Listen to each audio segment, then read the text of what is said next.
people. This is Stevie for the LA Story. You know, I've had some conversations and videos and interviews about resolutions. Resolutions for January, people think of, I'm talking about just working out and cutting back on indulgent treats and things like that. But actually, this is the perfect time of year for you to get your financial assets in order by kind of making a resolution to cut back and get control of your finances so that you're in a positive at the end of the month rather than a negative.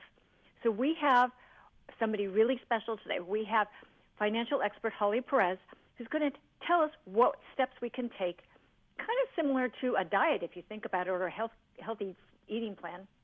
Absolutely. Thanks for having me. You know, this is no better time than now. It's the start of the new year to get your money back in shape. And it really starts with setting a financial goal. The average U.S. household has about $4,800 in credit card debt. So there are ways you can pay that down by increasing your monthly payment or applying your tax refund. It's also critical in the start of the new year to use personal finance tools like Quicken or Mint, great ways to see all of your accounts in one place so you can better understand how and where you're spending your money. And then finally, one tip I think we can all embrace is look for ways to curb your spending. This could be as simple as buying at consignment stores, buying generic versus name brands. Even making that morning cup of coffee at home could put $2,600 back into your pocket. Money you can use to pay down that credit card debt or even start an emergency fund. So simple tips we can all embrace to kind of get our money back into shape for the new year.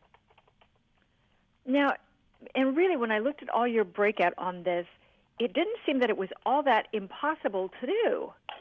Yeah, not impossible at all. And really, money management is more of a marathon than a sprint. Pace yourself, set goals, don't bite off more than you can chew. If you can only afford to pay an additional $5 or so per month on that credit card, it's at least a step in the right direction. So it really is setting those goals for yourself, being honest about the goals, and then sticking to it. Now, when it comes down to this, if somebody can actually take the money that they would normally have spent on coffee or eating out, you know, cut that out like twice a week, can't they just put some of that cash into a jar or something? Or would just paying cash help? You know, I think it's up to the individual consumer and what's right for them. But you did hit on something of taking that money and putting it elsewhere. So often people don't think about saving for the future. It's buying for the wants and needs of today. So if you can't afford it, start that emergency fund. Start that 529 college plan for your children. Every little bit helps, and it will help you set up for a strong financial future. It's really important. So how really in terms of all, it begins with really budgeting. And that's a scary word for a lot of people because they look at it and they think of it as a monumental thing.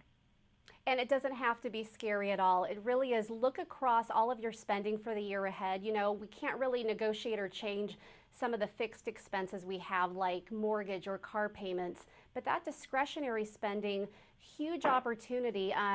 My husband and I enjoy going to the movies, for example.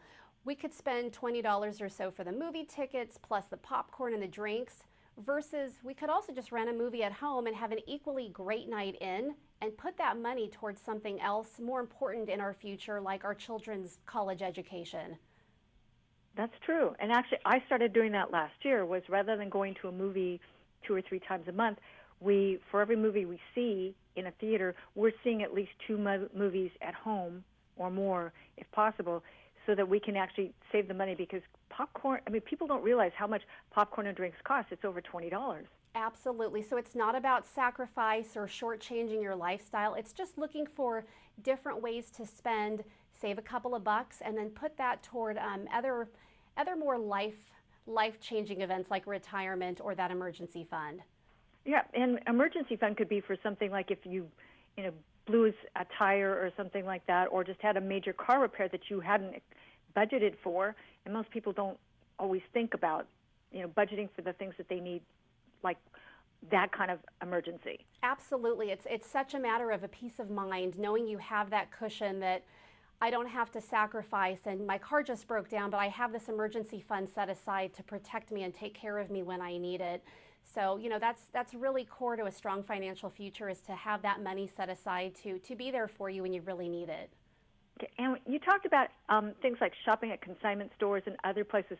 I thought that's such a great idea, because people don't think about thrift stores or consignment stores as being an option, but it's a great option, the same way that you can find some of the same things. I wouldn't say eBay is probably the best example, but it can be, depending upon what you're looking for.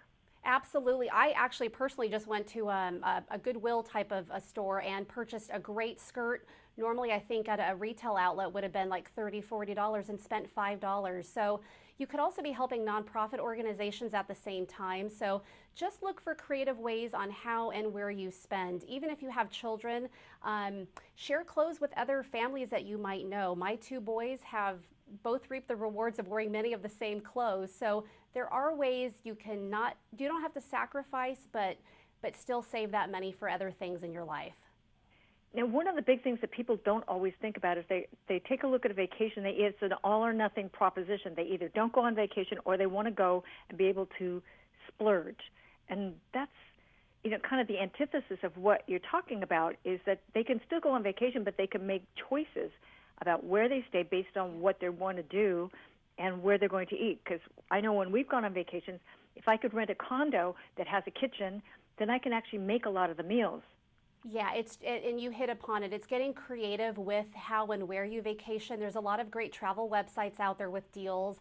Also a good opportunity to be a tourist in your own backyard.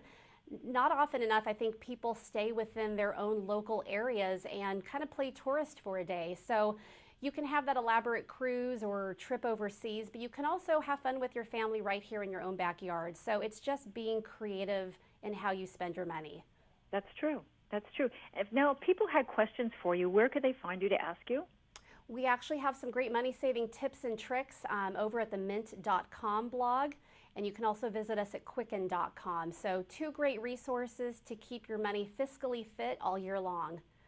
Awesome.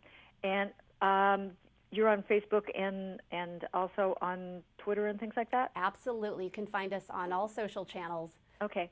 People, we will have links for Holly Perez's blogs and her website and all her social platforms on the blog, so that you can go in and take a look. This is easier, actually, and you see more payoff faster than you do if you go on a diet and start working out. But same rules applies. Set a goal, be honest with yourself, and pace yourself, and you'll reap the rewards of better finances in the future. Love it. People, we'd like to thank Holly Perez for her time today. Holly, you've been great. Lots of great tips. I really appreciate it. Thanks so much for having me.